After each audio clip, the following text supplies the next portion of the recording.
Hi welcome to my YouTube channel. ನಾನು ಇವತ್ತು ಬ್ಲಾಗ್ನ railway ಸ್ಟೇಷನಿಂದ start ಮಾಡ್ತಾ ಇದ್ದೀನಿ.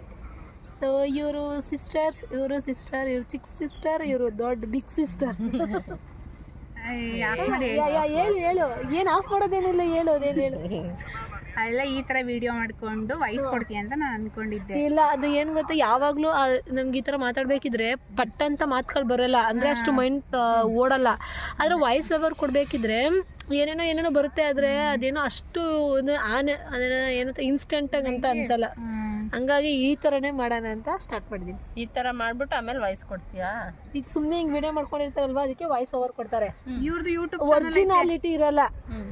ಇವಾಗ ನಾವು ಏನೇ ಇಲ್ಲಿ ಮಾತಾಡ್ತಾ ಇದ್ರು, ಇದೀಗ ಮಾತಾಡ್ತಾ ಇದೀವಲ್ಲ, ಅದನ್ನ ನಾವು ಬೇಕಾದ್ರೆ ಟರ್ನ್ ಮಾಡ್ಕೊಂಡು ಮಾತಾಡ್ಬೋದು. ಈ ಥರ ಇರೋದಿಲ್ಲ. ಅಂದರೆ ಅದಕ್ಕೆ ವಾಯ್ಸ್ ಓವರ್ ಕೊಡೋಷ್ಟು ಕೊಟ್ಟರೆ ಟೈಮ್ ಜಾಸ್ತಿ. ವಾಯ್ಸ್ ಓವರ್ ಕೊಡಬೇಕು, ಆಮೇಲೆ ಏನದು ಎಡಿಟ್ ಮಾಡ್ಕೋಬೇಕು. ಆದರೆ ಈ ವಿಡಿಯೋಗಳಲ್ಲಿ ನಮ್ಗೆ ಎಷ್ಟು ಬೇಕೋ ಅಷ್ಟನ್ನು ನಾವು ವಿಡಿಯೋ ಮಾಡ್ಕೊಂಡು ಅಷ್ಟನ್ನೇ ಮಾತಾಡಿದ್ರೆ ಎಡಿಟ್ ಮಾಡಿಕೊಂಡು ಅಪ್ಲೋಡ್ ಮಾಡೋಕ್ಕೂ ತುಂಬ ಈಸಿ ಆಗುತ್ತೆ. ಸೊ ಹಂಗಾಗಿ ಹೈದ್ರಾಬಾದಿ ಬಿರಿಯಾನಿನ ಒಂದ್ಸಲ ರೆಸಿಪಿ ಕೇಳಿ ನಿಮ್ಮ ಅಕ್ಕನ ಕೇಳಿ ಹಾಕಿಸ್ಕೋ, ನಿಂಗೆ ಮಾಡಕ್ ಬರಲ್ಲ, ಅಲ್ಲಿ ನೋಡ್ಕೊಂಡು ಮಾಡುವಂತೆ ಅಂತ. ಬೇಡ ವಿಡಿಯೋ ಮಾಡ್ಬೇಕು ಅಂತ ಅನ್ಕೊಂತೀನಿ, ಆದ್ರೆ ಏನೋ ಅಷ್ಟು ಪ್ಲಾನೇ ಗೊತ್ತಾಗೋದಿಲ್ಲ ಕಲೆ. ಮಾಡ್ತಾ ಇದ್ರೆ ಗೊತ್ತಿರುತ್ತೆ ನೀನ್ ಮಾಡೋದು. ಈ ತರ ಮೊಬೈಲ್ ಇಡದ ತಕ್ಷಣ ಮೀಟರ್ ಆಫ್ ಆಗೋಗ್ತಿದೆ. ಇವಾಗ ನೀವೆಲ್ಲ ಗೊತ್ತಿರೋದಲ್ವಾ, ಅದಕ್ಕೆ ಏನು ಅನ್ಸಲ್ಲ. ಇವಾಗ ಏನಾದ್ರು ಅದೇನೋ ಸ್ಟ್ಯಾಂಡ್ ಬರ್ತಂತ ತಗೋ. ಏನ್ ಸ್ಟ್ಯಾಂಡ್? ಅದೇ ಅಡ್ಗೆ ಮಾಡೋದಲ್ಲ ವಿಡಿಯೋ ಮಾಡ್ಕೊಳಕ್ಕೆ ಬರ್ತದಂತೆ ಅಂತ ನಂಗೆ ಯಾರೋ ಹೇಳಿದ್ರು. ನಮ್ಮ ಮನೆಯವರೇ ಹೇಳಿದ್ರು, ಸ್ಟ್ಯಾಂಡ್ ತರಿಸ್ಕೊ ಅಂತ ಹೇಳು, ಅಡ್ಗೆ ಮನೆಗೆ ಫಿಟ್ ಮಾಡ್ಕೊಂಡು ಅಷ್ಟ ಅಗಲದಲ್ಲಿ ಕಾಣಿಸೋ ತರ ಮಾಡು ಅಂತ ಹೇಳು. ಆಮೇಲೆ ನನ್ಗೇನಂದ್ರೆ ನಮ್ಮ ಮನೆ ಸ್ವಲ್ಪ ಚಿಕ್ಕದಾಗ ಮಕ್ಕಳೆಲ್ಲ ಆಮೇಲೆ ನಿಮ್ದು ಅಡುಗೆ ಮನೆ ಸ್ವಲ್ಪ ಕತ್ಲಿ ತರ ಅಷ್ಟು ವಿಡಿಯೋ ಅಷ್ಟು ಕ್ಲಾರಿಟಿ ಬರೋದಿಲ್ಲ. ಅದಕ್ಕೆ ಅಷ್ಟೊಂದು ಜಾಸ್ತಿ ವಿಡಿಯೋಸ್ನ ಮಾಡೋಕ್ಕಾಗ್ತಾ ಇಲ್ಲ. ಇದು ಯಾವ ರೈಲ್ವೆ ಸ್ಟೇಷನ್ ಅಂತ ಗೊತ್ತಾದ್ರೆ ಕಮೆಂಟ್ ಮಾಡಿ. ಹಿಂಗೆಲ್ಲ ನೋಡ್ರೆ ಕಂಡಿಡಿಬೋದಾ? ಆಲ್ಮೋಸ್ಟ್ ಅಲ್ಲಿ ಎಲ್ಲ ಸ್ಟೇಷನ್ ಹಿಂಗೆ ಇರೋದಲ್ಲ, ಹೆಂಗ್ ಕಂಡಿಡಿಯೋಕ್ಕಾಗುತ್ತೆ? ಹೌದಾ, ನೋಡೋಣ. ನೀನು ಹೇಳ್ಬಿಟ್ಟಿದ್ಯಲ್ಲ ಪಾಂಡಪುರ ಅಂತ, ಇನ್ನೇನೋ ಮಣ್ಣಂಗಟ್ಟಿ. ಆಮೇಲೆ ನಿನ್ನ ಮಗ ಫ್ರೆಂಡ್ಸ್ ನನಗೆ ನಮ್ಮಮ್ಮ ಎಲ್ಲೂ ವಾಯ್ಸ್ ಓವರ್ ಕೊಡ್ತಾ ಇದ್ನಾ, ಅದನ್ನೇ ಮಾತಾಡ್ತಾವನೆ. ನೀವು ಈ ಥರ ಮಾಡ್ಕೊಂಬಿಡ್ತಾಳ. ಫ್ರೆಂಡ್ಸ್ ನಮ್ಮ ಫಾಲೋ ಮಾಡಿ ಏನೇನು ಇಲ್ಲ, ಅದೇ ಫಾಲೋ ಮಾಡಿ ಯೂಸ್ ಮಾಡಿಲ್ಲ ವರ್ಡ್. ನಮ್ಮಮ್ಮ ಎಲ್ಲೂ ಆಚೆ ಕರ್ಕೊಂಡು ಹೋಗೋಕ್ಕಾಗಲ್ಲ, ನಮ್ಮ ಅಮ್ಮಂಗೆ ಹೇಳಿ ಬುದ್ಧಿ ಹೇಳಿ ಕರ್ಕೊಂಡು ಹೋಗ್ಲಿ, ಎಂಜಾಯ್ ಮಾಡಕ್ ಬಿಡಿ ಅಂತ ಹೇಳ್ದವ್ನು. ನಾನೇನು ಮಾತಾಡ್ತಾ ವಾಯ್ಸ್ ಓವರ್ ಕೊಡೋಣ ಅಂತ ಕೊಡ್ತಾ ಇದ್ನ, ಬಂದ್ಬಿಟ್ಟು ಮಾತಾಡ್ತಾನೆ. ಫ್ರೆಂಡ್ಸ್, ನಮ್ಮಮ್ಮ ಮಾಡೋರೆ ದೋಸೆನ ಸಕ್ಕದಾಗೈತೆ ಫ್ರೆಂಡ್ಸ್ ಅಂತೆಲ್ಲ. ನಾನು ಏನೇ ಅಡುಗೆ ಮಾಡಿದ್ರು ಅವ್ನಿಗೆ ತುಂಬ ಇಷ್ಟ. ನಾನು ಏನೇ ನಾನು ಅಡುಗೆ ಮಾಡಿದ್ರು ಎಷ್ಟು ಇಷ್ಟಪಡ್ತೀನಿ ಅಂತ ಗೊತ್ತವನು. ಅಷ್ಟು ಲಕ್ಕಿ ಹಾಕ್ಬಿಟ್ಟು ಒಂದೇ ಒಂದು ವಿಸಲ್ ಬತ್ತೈತೆ ಅಂದಂಗೆ ಆಫ್ ಮಾಡಿದ್ರೆ ಚೆನ್ನಾಗಿರುತ್ತೆ. ಕುಕ್ಕರ್ಗೆ ಯಾವುದೇ ನೀವು ಬಿರಿಯಾನಿ ಅಥವಾ ಪಲಾವ್ ಹಾಕಿದ್ರು ಅದು ಅವಾಗ ಅದು ಕುದಿಯೋವರೆಗೂ ಅಟ್ಲೀಸ್ಟ್ ಮಳ್ಳವರೆಗುನಾದ್ರೂ ನಾವು ಬೇಯಿಸ್ಬೇಕು. ಹಂಗೇನೆ ವಿಸಲ್ ಕುಗ್ಸಿದ್ರೆ ಏನಾಗುತ್ತೆ ಗೊತ್ತಾ, ವಿತಿನ್ ಸೆಕೆಂಡಲ್ಲೇ ಅದು ವಿಸಲ್ ಬಂದ್ಬಿಡ್ತದೆ. ಅವಾಗ ಸರಿಯಾಗಿದೆ, ಇಲ್ಲ ಅಂದರೆ ಒಳಗಡೆ ಅನ್ನ ಎಲ್ಲ ಇದೈತೆ, ಮಸಾಲೆ ಎಲ್ಲ ಮೇಲ್ಗಡೆ ಬಂದ್ಬಿಟ್ಟಿರುತ್ತೆ, ರೈಸ್ ಎಲ್ಲ ಕೆಳಗಡೆ ಇರುತ್ತೆ. ಅದು ಮಿಕ್ಸ್ ಮಾಡಬೇಕಿದ್ರೆ ಏನೋ ನೀಟಾಗಿ ಮಿಕ್ಸ್ ಆದಂಗೆ ಅನ್ಸಲ್ಲ. ನಂಗೆ ಇಷ್ಟ ಆಗೋದಿಲ್ಲ ಕುಕ್ಕರಲ್ಲಿ ಏನೋ ಪಲಾವ್ ಗಿಲಾವ್ ಮಾಡಿದ್ರೆ ನಾನು ಮಾಡೋದಿಲ್ಲ, ಹಂಗೆ ಮಲ್ಸ್ಕೊತೀನಿ. ಇನ್ನು ಸ್ವಲ್ಪ ಆಗೋ ಥರ ಇನ್ನೂ ನೀರು ಹಿಂಗ್ತಾ ಇರುತ್ತೆ ಅನ್ನೋದಲ್ಲ, ಆವಾಗ ನಾನು ಕ್ಲೋಸ್ ಮಾಡ್ಕೊತೀನಿ. ಒಟ್ಟಾಗಿ ಹೈದ್ರಾಬಾದಿ ಬಿರಿಯಾನಿ ನಾನೊಂದು 2 ಸಲ ಮಾಡಿದ್ದೀನಿ, ಚೆನ್ನಾಗಿ ಬಂದಿತ್ತು. ಬರುತ್ತೆ, ಆದರೆ ಅದನ್ನು ಬೇಯಿಸ್ಕೊಂಡೇ ಮಾಡಬೇಕು. ಬಾಸ್ಮತಿ ರೈಸ್ ಇಲ್ಲ ಹಂಗೆ ಡೈರೆಕ್ಟಾಗೂ ಮಾಡ್ಬೋದು, ಅಂದರೆ ಇದು ಮಾಡಬೇಕು. ಏನದು ಏನೋ ನೋಡಿಲಿ, ನಾನು ಹಿಂಗೆ ಮಾಡೋದು. ಇಷ್ಟು ಗಂಟೆ ವೀಡಿಯೋನೇ ಆನ್ ಮಾಡಿಲ್ಲ, ಹೊಡಿಲಿ ನಿಜವಾಗ್ಲೂ ಇಲ್ಲ. ಈಗ ನಾನು 10 ಸೆಕೆಂಡ್ ನೋಡ್ತಾ ಇರೋದು ನೋಡು. ಎಷ್ಟೋ ಸಲ ಹಿಂಗೆ ಮಾಡಿದ್ದೀನಿ. ಅದು ಏನು ಗೊತ್ತಾ, ಮೈಂಡ್ಗೆ ಅದು ಅಡಿಕ್ಟ್ ಆಗಬೇಕು. ನಾನು ಹಿಂಗೆ ವಿಡಿಯೋ ಮಾಡ್ತಾ ಇದ್ದೀನಿ, ಅಪ್ಲೋಡ್ ಮಾಡ್ತಾ ಇದ್ದೀನಿ. ಹೇಳ್ತೀಯ ಬರೀ ನೀನ್ ಯೂಟ್ಯೂಬ್ ಚಾನಲ್ ಓಪನ್ ಮಾಡಾದ್ಮೇಲೆ ಎಷ್ಟೋ ಜನ ಹೌದೌದು. ಈಗ ವಿಡಿಯೋ ಯೂಟ್ಯೂಬ್ ಓಪನ್ ಮಾಡಿ 1 ವರ್ಷನ 2 ವರ್ಷನ 1 ವರ್ಷ ಆಯ್ತು ಅನ್ಕೊ. ನಾನು ಜಾಸ್ತಿ ಅಪ್ಲೋಡೇ ಮಾಡಿಲ್ಲ, 100 ಅಪ್ಲೋಡ್ ವಿಡಿಯೋ ಮಾಡಿ. ಆದರೆ ಅಷ್ಟು ಜನ ಸಬ್ಸ್ಕ್ರೈಬರು ಆಗಿಲ್ಲ. ಆದರೆ ಬೇರೆ 206 ಆಗಿದ್ದಾರೆ. ಆದರೆ ನಾನು ಯಾರ ಹತ್ರನೂ ಗೊತ್ತಿರೋ ಹತ್ರ ಇವಾಗ ನಮ್ಮ ಫ್ಯಾಮಿಲಿಯಲ್ಲಿ ಎಲ್ಲರೂ ಸಬ್ಸ್ಕ್ರೈಬ್ ಮಾಡ್ಕೊಂಡವ್ರೆ. ಈಗ ಹೊರಗಡೆ ನಾನು ಎಲ್ಲೇ ಹೋದ್ರೆ ನಮ್ಮ ಅಂಗಡಿಗೆ ಯಾರೇ ಬರಲಿ ಸಬ್ಸ್ಕ್ರೈಬ್ ಮಾಡ್ಕೊಳ್ಳಿ ಅಂತ ಹೇಳಲ್ಲ. ಇವಾಗ ಎಷ್ಟು ಜನ ಆಗೋರೆಲ್ಲ ಆನೆಸ್ಟಾಗಿ ಆಗಿರೋದು. ಯಾಕೆಂದ್ರೆ ಇವಾಗ ಬೇರೆ ಇದ್ರಲ್ಲೆಲ್ಲ ಯೂಟ್ಯೂಬ್ ಚಾನಲ್ಗಳೆಲ್ಲ ದೊಡ್ಡ ದೊಡ್ಡ ಯೂಟ್ಯೂಬ್ ಚಾನಲ್ ಹೋಗ್ಬಿಟ್ಟು ಕಮೆಂಟ್ ಮಾಡ್ತಿರ್ತಾರೆ ನೋಡು, ಅವ್ರಿಗೆ ಬಂದು ಜಾಯ್ನ್ ಆಗ್ತಾರೆ, ಅದೆಲ್ಲ ಆಗುತ್ತೆ. ಆದರೆ ಅಷ್ಟು ವ್ಯೂಸ್ ಹೋಗಲ್ಲ. ಆಮೇಲೆ ಅದು ಏನಂದ್ರೆ ಯಾವ್ದು ಬೇಕಾದ್ರೂ ಅವ್ರು ಯೂಟ್ಯೂಬರ್ ಅಲ್ವಾ, ಯೂಟ್ಯೂಬರ್ ಒಟ್ಟೋಗ್ಬಿಡ್ಬೋದು. ಆದರೆ ಒರ್ಜಿನೇಟಾಗಿ ನೋಡೋರು ಬೇಕಲ್ಲ, ಅವ್ರು ಸಿಗಲ್ಲ. ಸೊ ಹಂಗಾಗಿ ನಾನು ಜಾಸ್ತಿ ಬೇರೆ ಯೂಟ್ಯೂಬ್ಗೆಲ್ಲ ಕಮೆಂಟ್ ಮಾಡಲ್ಲ. ಇದು ಇನ್ಸ್ಟಾಗ್ರಾಮಲ್ಲಿ ಹಾಕ್ಬೇಕು ನೀನು. ಹೌದು ಅಲ್ವಾ? ಅದೇ ಇನ್ಸ್ಟಾಗ್ರಾಮಲ್ಲಿ ಹಾಕಿದ್ರೆ ಅಕ್ಕ ಇನ್ಸ್ಟಾಗ್ರಾಮಲ್ಲಿ ನೀನು ಆನ್ ಮಾಡಿದ್ಮೇಲೆ ಶ್ರುತಿ ಅಂತ ತೆಗ್ದೊಳಗಲೆ ಯಾರು ಇವತ್ತು ನನ್ನ ಮಗ ಇದನ್ನ ಕೇಳಿದಾನೆ, ಇನ್ಸ್ಟಾಗ್ರಾಮ್ ಜಾಸ್ತಿ ಯೂಸ್ ಮಾಡ್ತಾರೆ. ಹೌದು ಯೂಟ್ಯೂಬ್ಗಿಂತ ಇನ್ಸ್ಟಾಗ್ರಾಮ್ ಜಾಸ್ತಿ ಜನ. ಗೊತ್ತಾಯ್ತು. ಈಗ ಚಿಕ್ಕ ಪಾಪು ಇಟ್ಕೊಂಡು ಮುದ್ದೆ ಮಾಡಿದ್ರೆ ಕಲೆಕ ನಮ್ಮ ಮಗ ಇವತ್ತು ಅಮ್ಮ ನನಗೆ ಇದು ಮಾಡ್ಕೊಡಿ ಅಂತ ಅಂದ್ಬಿಟ್ಟು ಸಾಮಾನೆಲ್ಲ ತಂದು ಕೊಡ್ತಿದ್ದ. ಅದು ಇಸ್ಕೊಂಡು ಹೌದಾ ಮಗನೇ ತಗೋ ರೆಡಿ ಆಯಿತು ಅಂತಂದ್ರೆ ಮೆತ್ತು ಮಾತಾಡ್ತಾರೆ ಅವರು.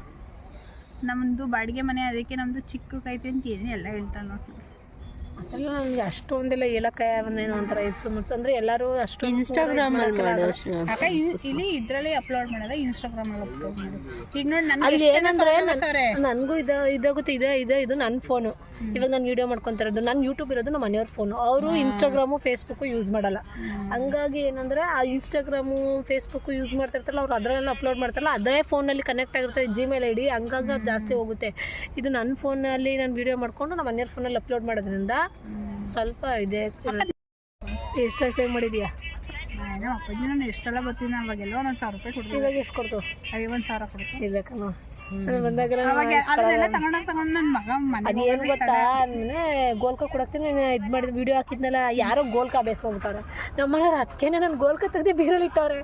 ನೀನು ಯಾವ ಸೇವ್ ಮಾಡೋದು ಬೇಡ, ಗಿವ್ ಮಾಡೋದು ಬೇಡ, ಗೋಲ್ಕ ಬೇಯಿಸು. ಯಾರು ಎತ್ಕೊಂಡವ್ರೆ? ಈ ಅದು ದೇವ್ರ ಮನೇಲಿ ಇಡ್ತಿದ್ದೆ ನಾನು ಪ್ರತಿ ಸಲ. ದೇವ್ರ ಮನೇಲಿ ಇಟ್ಟು ಯಾವಾಗಲೂ ದೇವ್ರ ಮನೇಲಿ ಇರ್ತೀವಿ. ಇಷ್ಟು ವರ್ಷ ನಾನು ಮನೆಗೆ ಬಂದು 6 ವರ್ಷ ಆಯ್ತದೆ ನಾವು ಬಾಡಿಗೆ ಮನೆಗೆ ಬಂದು. ಒಂದು ಸಲ ನಾವು ಲಾಕ್ ಹಾಕಿಲ್ಲ. ಯಾರೋ ನೋಡ್ಕೊಂಡಿರೋಣ ಫಸ್ಟು ಅಲ್ಲಿ ಯೆಲ್ಲೋ ಕಲರ್ದು ನನ್ನ ಯಾರು ನಮ್ಮ ಮನೆಗೆ ಯಾರು ಬರ್ತಾರೆ?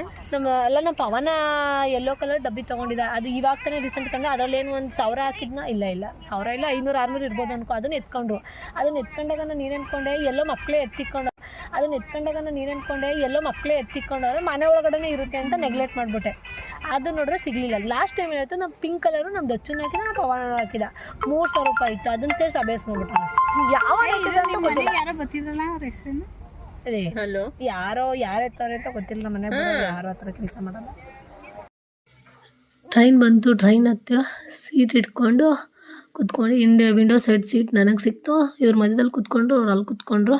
ಸೊ ಎಲ್ಲ ಕುತ್ಕೊಂಡು ಮಾತುಕತೆ ಹರಟೆ ಹೊಡ್ಕೊಂಡು ಚುರುಮುರಿ ತಿನ್ಕೊಂಡು ಮದ್ದೂರು ವಡೆ ತಿನ್ಕೊಂಡು ಸೊ ಮನೆಗೆ ಬಂದ್ವಿ. ಆಮೇಲೆ ವೀಡಿಯೋ ಮಾಡ್ಕೋಬೇಕಿತ್ತು, ಅದು ಮರ್ತೋಯ್ತು ವೀಡಿಯೋ ಮಾಡೋದು. ಚಿಕನ್ ಮತ್ತು ಮಟನ್ ಔಟ್ ಸೈಡಿಂದ ತಂದರೆ ಹಾಕ್ತೀವಿ. ನಿನ್ನೆ ತಾನೇ ಕುತ್ಕೊಂಡು ಡಿಸ್ಕಸ್ ಮಾಡ್ತಾಯಿದ್ವಿ ರೈಲ್ವೆ ಸ್ಟೇಷನಲ್ಲಿ. ಏನದು ಬಾಸ್ಮತಿ ರೈಸ್ನ ಡೈರೆಕ್ಟಾಗಿ ಈಗ ಮಾಡ್ಬೋದಾ ಅಂತಂದು ತಿರುಗಿಸ್ತೀವಿ, ಒಡೆದೋಗುತ್ತೆ ಅಕ್ಕಿ ಅಂತ. ಇವತ್ತೇ ಅದೇ ಬಾಸುಮತಿ ರೈಸಲ್ಲಿ ಬಿರಿಯಾನಿ ಮಾಡ್ತಾಯಿದ್ದೀನಿ. ನಮ್ಮ ಕೀರ್ತಿ ಕೇಳ್ತಾಯಿದ್ದೀನಿ, ನನ್ನ ಸಿಸ್ಟರು. ಸೊ ಮಾತಾಡ್ತಾ ಇರಬೇಕಿದ್ರೆ ಇವಾಗ ನಮ್ಮ ಮನೆ ನೈಟು ಆಗಲೇ ನೀನು ರೆಡಿನೂ ಆಗಿಲ್ಲ, ಮುಖನೂ ತೊಳೆದಿಲ್ಲ, ಹಾಗೇ ತಲೆ ಬಾಚ್ತಾಯಿದ್ದೀನಿ. ತಲೆನೂ ಬಾಚ್ತಾ ಇದ್ದೀನಿ ಎಲ್ಲ, ತಲೆನೂ ಬಾಚಿಲ್ಲ. ಕೇಳಿದ್ರಲ್ಲ, ಸೊ ಮಕ್ಕಳೆಲ್ಲ ಕೇಳಿದ್ರಲ್ಲ ಅಂದ್ಬಿಟ್ಟು ಇವಾಗ ಮಾಡ್ತಾಯಿದ್ದೀನಿ. ನೋಡೋ ರೆಸಿಪಿ ಹೇಗೆ ಬರುತ್ತೆ ಅಂತ. ನನ್ನ ರೈಲ್ವೆ ಸ್ಟೇಷನಲ್ಲಿ ಇಳಿದ್ಮೇಲೆ ವೀಡಿಯೋ ಮಾಡ್ಕೊಳ್ಳೋದೇ ಮರ್ತೋಯ್ತು ನನಗೆ. ನಮ್ಮ ಭಾವ ಬಂದಿದ್ದರು, ಅವರೇ ಕಾರಲ್ಲಿ ಕರ್ಕೊಬಂದು ನಮ್ಮ ಮನೆ ಹತ್ರ ಬಿಟ್ಬಿಟ್ಟೋದ್ರು. ಜ್ಯೂಸ್ ಕುಡ್ಕೊಂಡು ಎಲ್ಲ ಮಾತಾಡ್ಕೊಂಡು ಹೋದ್ವಿ. ಆ ವಿಡಿಯೋ ಮಾಡ್ಕೋಬೇಕನ್ನೋದು ನಿಜವಾಗ್ಲೂ ನನ್ನ ತಲೆಗೆ ಬರೋಲ್ಲ. ಅದೇನು ನನಗೆ ಗೊತ್ತಿಲ್ಲ, ನನಗೆ ಮರ್ತೋಗ್ಬಿಡ್ತೀನಿ, ಏನೋ ಗೊತ್ತಿಲ್ಲ ನನಗೆ. ಅವ್ರು ನಾವು ಬರ್ತಾರೆ ಅಂತಲೂ ಕೂಡ ಗೊತ್ತಿರಲಿಲ್ಲ. ಸರ್ಪ್ರೈಸಾಗಿ ನಮ್ಮ ಸಿಸ್ಟರ್ ಇದ್ರಲ್ಲ, ಅವ್ರು ಬಂದಿದ್ದರು. ಅವರೇ ಮನೆ ಹತ್ರ ಬಿಟ್ಟು ಡ್ರಾಪ್ ಮಾಡಿ ಹೋದರು. ಆಮೇಲೆ ನಮ್ಮ ಸಿಸ್ಟರ್ ಮನೆ, ಇನ್ನು ಕೀರ್ತಿ ಇದ್ಲಲ್ಲ, ಅವಳು ಅವ್ರ ಮನೆ ಹತ್ರ ಕರ್ಕೊಂಡ್ಬಿಟ್ಬಿಟ್ಟು ಹೋದರು. ವಿಡಿಯೋ ಜೊತೆ ಇದನ್ನು ಕಂಟಿನ್ಯೂ ವ್ಲಾಗ್ ಆಗಿ ನಾನೇ ವಿಡಿಯೋನ ಅಪ್ಲೋಡ್ ಮಾಡ್ತೀನಿ. ಇದು ಚಿಕನ್ ಬಿರಿಯಾನಿ ಮತ್ತು ಕಬಾಬ್ ರೆಸಿಪಿ. ಈ ಕಬಾಬ್ ತುಂಬ ಚೆನ್ನಾಗಿರುತ್ತೆ. ಅದಕ್ಕೆ ಎಳ್ಳು ಮತ್ತು ಕರಿಬೇವಿನೆಲೆ, ಒಂದು ಹಸಿಮೆಣ್ಸಿನ್ಕಾಯಿ ಕೂಡ ಹಾಕಿದ್ದೀನಿ. ಸ್ಪೈಸಿಯಾಗಿ ತುಂಬ ಚೆನ್ನಾಗಿರುತ್ತೆ.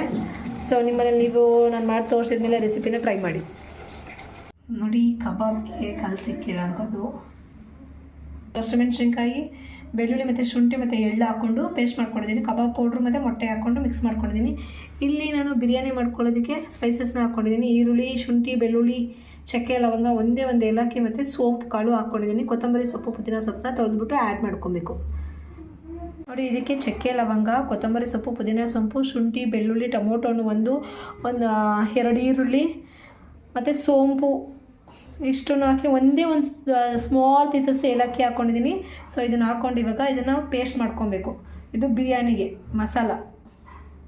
ಸ್ವಲ್ಪ 4 ಗೋಡಂಬಿ ಹಾಕ್ಕೊಂಡಿದ್ದೀನಿ ಇಷ್ಟೇ ನೋಡಿ. ಇವಾಗ ಈ ಚಿಕನ್ಗೆ ನಾನು ಮೊಸರು ಸ್ವಲ್ಪ ಹಾಕ್ಕೊಂಡಿದ್ದೀನಿ, ಒಂದು 4-5 ಸ್ಪೂನಷ್ಟು ಮೊಸರು ಹಾಕ್ಕೊಂಡಿದ್ದೀನಿ. ಮತ್ತು ಅದಕ್ಕೆ ಚಿಲ್ಲಿ ಪೌಡರ್ ಸ್ವಲ್ಪ ಟರ್ಮರಿಕ್ ಪೌಡರು ತೊಳಿಬೇಕಾದ್ರೆ ವಾಶ್ ಮಾಡಬೇಕಿದ್ರೆ ಹಾಕ್ಕೊಂಡಿದ್ದೆ. ಉಪ್ಪು ಮತ್ತು ನಿಂಬೆ ರಸ ಮತ್ತು ಕಸ್ತೂರಿ ಮೆಥಿನ ಹಾಕ್ಕೊಂಡು ನೆನೆಸಿಕ್ಕೊಂಡಿದ್ದೀನಿ. ಇವಾಗ ಇದನ್ನು ಬಿರಿಯಾನಿಗೆ ಹಾಕ್ಕೊಳ್ಳೋಣ ನೋಡಿ. ಇವಾಗ ತಪ್ಪಲಿನ ಕಾಯಕ್ಕೆ ಇಟ್ಕೊಂಡಿದ್ದೀನಿ. ಸೊ ಇದಕ್ಕೆ ಎಣ್ಣೆ ಹಾಕ್ಕೊಳ್ತಾ ಇದ್ದೀನಿ ನೋಡಿ. ರುಬ್ಬಿ ಪೇಸ್ಟ್ನ ಇಟ್ಕೊಂಡಿದ್ದೀನಿ, ಮಸಾಲ ಎಲ್ಲನೂ ರುಬ್ಬಿ ಪೇಸ್ಟ್ ಮಾಡಿ ಇಟ್ಕೊಂಡಿದ್ದೀನಿ. ಎಳ್ಳು ಎಣ್ಣೆ ಬಿಸಿ ಆದಮೇಲೆ ಸ್ಪೈಸಸ್ ಎಲ್ಲ ಹಾಕೊಳ್ಳೋಣ ನೋಡಿ. ನಾನು ಓಲ್ ಸ್ಪೈಸಸ್ ತೊಗೊಂಡಿದ್ದೀನಿ. ಪಲಾವ್ ಎಲೆ, ಮರಾಠಿ ಮೊಗ್ಗು, ಚಕ್ಕೆ ಲವಂಗ ಮತ್ತು ಏಲಕ್ಕಿ, ಅನಾನಸ್ ಫ್ಲವರ್ ಇದಿಷ್ಟನ್ನು ಆ್ಯಡ್ ಮಾಡ್ಕೊಂಡಿದ್ದೀನಿ. ನಾನು ಸೋಂಪು ಹಾಕಲ್ಲ, ಯಾಕಂದರೆ ಸೋಂಪನ್ನ ನಾನು ರುಬ್ಬೇಕಿದ್ರೆ ಪೇಸ್ಟ್ ಒಳಗಡೆ ಇದ್ರೊಳಗಡೆ ಮಸಾಲ ಒಳಗಡೆ ಆ್ಯಡ್ ಮಾಡಿಕೊಂಡು ಪೇಸ್ಟ್ ಮಾಡ್ಕೊಂಡಿರ್ತೀನಿ. ಸೊ ಅದಕ್ಕೆ ಸೋಂಪು ಹಾಕಲ್ಲ ನಾನು, ಯಾಕೆಂದರೆ ಅದು ಬಾಯಿ ಸಿಕ್ಕಾಗ ಸಿಹಿ ಅನಿಸ್ತಾ ಇರುತ್ತೆ. ಹಾಗಾಗಿ ಈ ಥರ ಮಸಾಲ ಒಳಗಡೆ ಹಾಕ್ಕೊಂಡು ಪೇಸ್ಟ್ ಮಾಡ್ಕೊಬಿಟ್ರೆ ತುಂಬ ಚೆನ್ನಾಗಿರುತ್ತೆ. ನೀವು ಅಥವಾ ಯಾವುದಾದ್ರೂ ಹೈದ್ರಾಬಾದ್ ಬಿರಿಯಾನಿ ಅಥವಾ ಚಿಕನ್ ಗ್ರೇವೀಸ್ ಯಾವುದಾದ್ರೂ ಮಾಡಬೇಕಿದ್ರೆ ಅದನ್ನು ಸ್ವಲ್ಪ ಬೆಚ್ಚಗೆ ಮಾಡಿ ಪೌಡ್ರ್ ಮಾಡಿಕೊಂಡ್ರೂ ತುಂಬ ಚೆನ್ನಾಗಿರುತ್ತೆ ಅದ್ರ ಫ್ಲೇವರು ನೋಡಿ. ಇದನ್ನು ಸ್ವಲ್ಪ ಮಸಾಲಾನ ಸ್ವಲ್ಪ ಈ ಥರ ಫ್ರೈ ಮಾಡ್ಕೊಂಡಾದ್ಮೇಲೆ ಈ ಮ್ಯಾರಿನೇಟ್ ಮಾಡ್ಕೊಂಡಿರ್ತೀವಲ್ಲ ಚಿಕನ್ನ, ಸೊ ಅದನ್ನು ಇದ್ರೊಳಗಡೆ ಆ್ಯಡ್ ಮಾಡ್ಕೊತಾ ಇದ್ದೀನಿ. ಇದನ್ನು ಸ್ವಲ್ಪ ಇವಾಗ ಇದ್ರೊಳಗಡೆ ಮಸಾಲ ಒಳಗಡೆ ಚೆನ್ನಾಗಿ ಹುರ್ಕೋಬೇಕು. 1 ಸ್ಪೂನಷ್ಟು ಉಪ್ಪನ್ನು ಆ್ಯಡ್ ಮಾಡ್ಕೊತಾ ಇದ್ದೀನಿ, ಯಾಕೆಂದರೆ ಇದರಲ್ಲೇ ಚೆನ್ನಾಗಿ ಹುರಿಬೇಕಿದ್ರೆ ಅದು ಉಪ್ಪಲ್ಲಿ ಅಬ್ಸರ್ವ್ ಮಾಡಿಕೊಂಡ್ರೆ ತುಂಬ ಚೆನ್ನಾಗಿರುತ್ತೆ. ಅನ್ನ ಹಾಕ್ತೀವಲ್ಲ, ಸೊ ಅವಾಗ ಅನ್ನನೇ ಅದ್ರ ರುಚಿ ಎಲ್ಲ ಹೀರ್ಕೊಬಿಡುತ್ತೆ. ಹಾಗಾಗಿ ನಾನು ಸ್ವಲ್ಪ ಇದಕ್ಕೆ ಉಪ್ಪು ಹಾಕ್ಕೊಂಡು ಚೆನ್ನಾಗಿ ಫ್ರೈ ಮಾಡ್ಕೊತೀನಿ. ಇವಾಗ ಇದಕ್ಕೆ ನಾನು ಇವಾಗ ನೈಟು ಮಾಡ್ತಾ ಇರೋದು. ಸೊ ಹಾಗಾಗಿ ನೈಟ್ ಮಾತ್ರ ರೈಸ್ ಬೇಕಾಗಿರೋದ್ರಿಂದ ನಾನು ಇವಾಗ ಈ ಗ್ಲಾಸಲ್ಲಿ 2.5 ಗ್ಲಾಸಷ್ಟು ರೈಸ್ ತೊಗೊತಾ ಇದ್ದೀನಿ.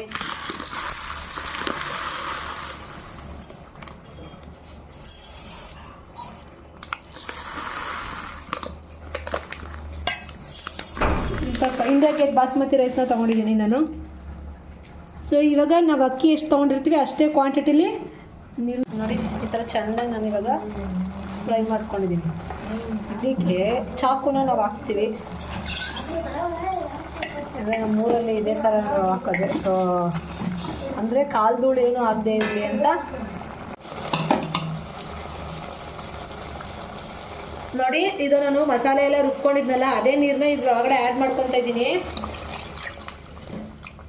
1 ಗ್ಲಾಸ್ ಅಕ್ಕಿಗೆ 2 ಗ್ಲಾಸ್ ನೀರು ಹಾಕ್ಕೊಬೇಕು, ಆವಾಗಲೇ ತುಂಬ ಚೆನ್ನಾಗಿರೋದು ಇದು ಬಿರಿಯಾನಿ ನೋಡಿ. ಇವಾಗ ನೆನೆಸಿಟ್ಕೊಂಡಿದ್ದೀನಲ್ಲ ಬಾಸ್ಮತಿ ರೈಸ್ನ ಅದನ್ನ ಒಳಗಡೆ ಆ್ಯಡ್ ಮಾಡ್ಕೊತಾ ಇದ್ದೀನಿ. ನಾನು ಇದ್ರೊಳಗಡೆ ಸ್ವಲ್ಪ ಅರಿಶಿನ ಪುಡಿ ಆ್ಯಡ್ ಮಾಡ್ಕೊಂಡಿದ್ದೀನಿ ಅಷ್ಟೇ. ಇದನ್ನು ಒಗ್ಗರಣೆಗೆ ಹಾಕೋಬೇಕಾದ್ರೆ ರೈಸ್ನ ನೆನೆಸಿಟ್ಕೊಂಡಿದ್ದೆ. ಫುಲ್ ಆಯಿತು. ಹಾಕಿರೋದ್ರಿಂದ ತುಂಬ ಯಾವಾಗಲೂ ಪ್ರತಿ ಸಲನೂ ಟರ್ನ್ ಮಾಡೋಕ್ಕೆ ಹೋಗಬಾರ್ದು. ಸ್ವಲ್ಪ ಗ್ಯಾಪ್ ಕೊಟ್ಟು ತಿರುಗಿಸ್ಬೇಕು, ಯಾಕೆಂದರೆ ರೈಸ್ ಅದು ಕಟ್ಟಾಗೋ ಚಾನ್ಸಸ್ ಇರುತ್ತೆ. ಸೊ ಅದಕ್ಕೆ ಇವಾಗ ಹಾಕಿದ ತಕ್ಷಣ ಟರ್ನ್ ಮಾಡಿ ಬಿಡ್ತಾಯಿದ್ದೀನಿ, ಹಂಗೆ ತಿರುಗಿಸ್ಬಿಟ್ಟು. ಅಯ್ಯೋ ಈ ತಪ್ಪಲಿ ಬೇರೆ ಸರಿ ಇಲ್ಲ. ಅಯ್ಯೋ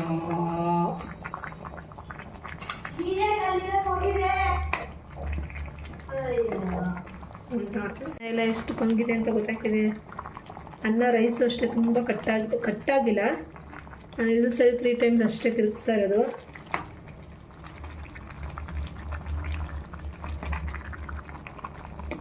ಅದು ತುಂಬ ಕರೆಕ್ಟ್ ಆಗಿಬಿಡುತ್ತೆ. ಅಂದರೆ ನಾನು ಸ್ವಲ್ಪ ದೊಡ್ಡ ಪಾತ್ರೆ ಬಿಡಬೇಕಿತ್ತು ತಿರುಗ್ಸೋಕ್ಕೆ. ದಮ್ ಕಟ್ಟೋಕ್ಕೆಲ್ಲ ತುಂಬ ಚೆನ್ನಾಗಿರುತ್ತೆ ಅಂದ್ಬಿಟ್ಟು ಇದನ್ನೇ ಇಟ್ಟೆ ಅಷ್ಟೇ. ಸ್ವಲ್ಪ ಈ ಥರ ಗ್ರೇವಿ ಚಲೋ ಇತ್ತು, ಅದು ಬಿಟ್ಟರೆ ಇನ್ನೇನಿಲ್ಲ. ಇದ್ರ ಮೇಲೆ ಇವಾಗ ತುಪ್ಪ ಹಾಕ್ಕೊಳ್ಳೋಣ. ಆಮೇಲೆ ಏನಾದರೂ ನಾನು ಈಕ್ವಲಾಗಿ ಇಡಬೇಕಿತ್ತು. ಈ ಕಡೆ ನೋಡಿ ಸ್ವಲ್ಪ ಈ ಥರ ಶೇಕ್ ಆಗ್ತಾಯಿದೆಯಲ್ಲ, ಹಂಗಾಗಿ ಆ ಕಡೆ ಒಂಚೂರು ಚೆಲ್ಲೋ ಇತ್ತು. ಮತ್ತೆ ಅದೇ ಥರನೇ ಆ ಕಡೆನೇ ಆಗ್ತಾಯಿದೆ ಇದು ನೋಡಿ. ಇವಾಗ ಇದ್ರ ಮೇಲೆ ನಾನು 1 ಸ್ಪೂನಷ್ಟು ತುಪ್ಪ ಹಾಕೋತಾ ಇದ್ದೀನಿ. ಟರ್ನ್ ಮಾಡ್ಕೋಬೇಕು.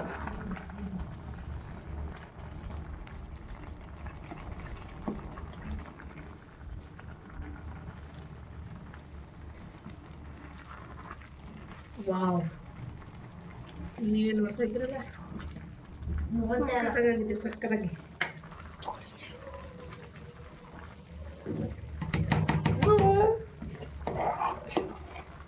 ಇದನ್ನ ಇವಾಗ ಒಂದು ತವಾ ಇಟ್ಬಿಟ್ಟು ತವಾ ಮೇಲೆ ಇಡೋಣ, ಕ್ಲೀನ್ ಮಾಡ್ಕೊಳ್ಳೋಣ. ಇದ್ರ ಮೇಲೆ ಇವಾಗ ಇದನ್ನ ಕ್ಲೋಸ್ ಮಾಡ್ತಾ ಇದ್ದೀನಿ. ಇದು ತುಂಬ ನೀರಿಟ್ಬಿಟ್ಟು ಅದ್ರ ಮೇಲೆ ಇವಾಗ ಇದು ವೆಯ್ಟಿಗೆ ಕೂತಿರುತ್ತೆ. ಸೊ ಹಂಗಾಗಿ ತವಾ ಮೇಲೆ ಬಿರಿಯಾನಿ ಮೇಲೆ ಒಂದು ಚೊಂಬಲ್ಲಿ ನೀರು ಇಕ್ಕಿದ್ದೀನಿ. ಇವಾಗ ಕಬಾಬ್ನ ರೆಡಿ ಮಾಡ್ಕೊಳ್ಳೋಣ. ಕಬಾಬ್ನ ನೆನೆಸಿಟ್ಕೊಂಡಿದ್ದೀನಲ್ಲ ನೋಡಿ, ಆಯಿಲ್ ಕಾಯಕ್ಕೆ ಇಟ್ಟಿದ್ದೀನಿ ನೋಡಿ. ಸ್ವಲ್ಪನೇ ನಿಮಗೆ ವಿಡಿಯೋಲಿ ಸ್ವಲ್ಪನೇ ಕಾಣ್ತಿರ್ತೀನಿ, ದೊಡ್ಡದಾಗಿರೋದ್ರಿಂದ ಆಯಿಲ್ ಸ್ವಲ್ಪ ಜಾಸ್ತಿನೇ ಹಾಕ್ಕೊಂಡಿದ್ದೀನಿ. ಯಾಕೆಂದರೆ ನಾನು ಕಬಾಬ್ಗೆ ಬಳಸಿರೋಂಥ ಎಣ್ಣೆನ ಬೇರೆ ಯಾವುದಕ್ಕೂ ಯೂಸ್ ಮಾಡಲ್ಲ. ಸೊ ಹಾಗಾಗಿ ಸ್ವಲ್ಪನೇ ಎಣ್ಣೆ ಹಾಕ್ಕೊತೀನಿ. ಆಮೇಲೆ ಏನು ಕಬಾಬು ಯಾವಾಗ ಹಾಕಿದ್ರೂ ಎಣ್ಣೆ ಅಷ್ಟೊಂದು ಏನು ಕುಟ್ಕೊಳ್ಳಲ್ಲ. ನಾನು ಇಷ್ಟ ಹಾಕ್ತಿರ್ತೀನಿ, ಸ್ವಲ್ಪ ಕಮ್ಮಿ ಆಗುತ್ತೆ ಅಷ್ಟೇ ಇರುತ್ತೆ ಆಯಿಲು. ಹಾಗಾಗಿ ಕಬಾಬ್ ಬೇಯಿಸ್ಬೇಕಿದ್ರೆ ನಾನು ಜಾಸ್ತಿ ಎಣ್ಣೆ ಹಾಕ್ಕೋಬೇಡಿ ನೀವು ಅಷ್ಟೇ. ಕಬಾಬಲ್ಲಿರೋಂಥ ಕೊಬ್ಬಿನಂಶ ಎಲ್ಲ ಆಯಿಲಲ್ಲಿ ಬಿಟ್ಕೊಂಡಿರುತ್ತೆ ಅನ್ನೋದು ನನ್ನ ಅಭಿಪ್ರಾಯ. ಅದಕ್ಕೆ ಜಾಸ್ತಿ ನಾನು ಕಬಾಬ್ ಬೇಯಿಸ್ಬೇಕಿದ್ರೆ ಎಣ್ಣೆ ಎಲ್ಲ ಹಾಕೋಲ್ಲ. ಇನ್ನೊಂದು ಹಾಕೋಕಡೆ ಕಬಾಬು ಇವಾಗ ಬೆಂದಿದೆ. ನಾನು ಜಾಸ್ತಿ ಮಸಾಲೆ ಆ್ಯಡ್ ಮಾಡ್ಕೊಂಡಿಲ್ಲ. ಅಂದರೆ ಇವ್ರು 3 ಜನ ಅವರೇ, ಯಾವಾಗಲೂ ಚಿಕನ್ನು ಕಬಾಬು ಬಿರಿಯಾನಿ ಇಷ್ಟೇ ನೋಡೋಣ.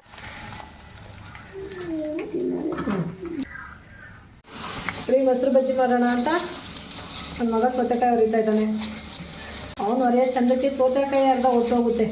ಕೊಡ ಹೊರಿತೀನಿ, ಕೊಡ. ಆಗಲ್ಲ, ಬೆಂದಳ್ಕಣ ತಗೊಳ್ಳಿ. ಹಾಕಿ ಪ್ಲೇಟ್ಗೆ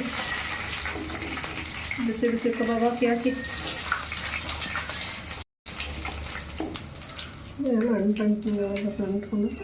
ಸ್ಟೀಲ್ ಪಾತ್ರೆ ಇರೋದಕ್ಕೆ ಹಂಗೆ.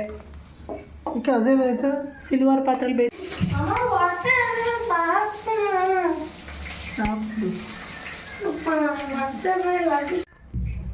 ಮಾಡಿಲ್ಲ. ನಾನು ಮಾಡಿದ್ದೀನಿ ಕಬಾಬ್ ಅದು ಬಿರಿಯಾನಿ ತರ್ತೀನಿ. ವಾವ್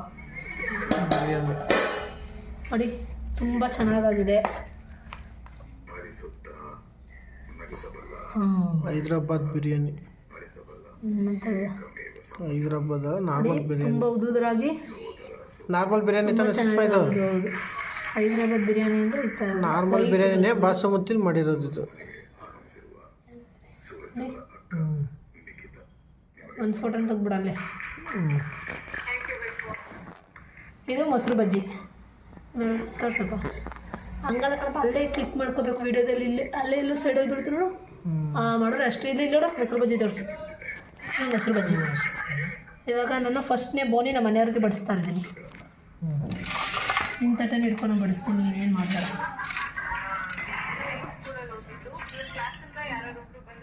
ಸುಮ್ಮನೆ ಬಿಡು, ಏನಿಲ್ಲ, ಸುಮ್ಮನಿರಪ್ಪ ನಾನಲ್ಲ.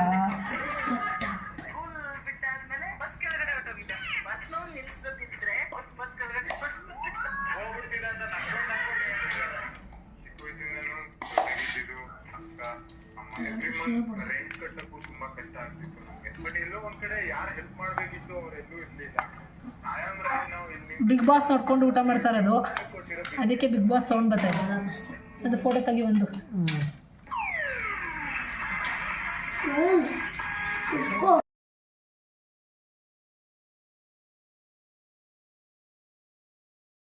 ಊಟ ಮಾಡೋಷ್ಟು ಎಷ್ಟು ಟೈಮ್ ಆಯಿತು.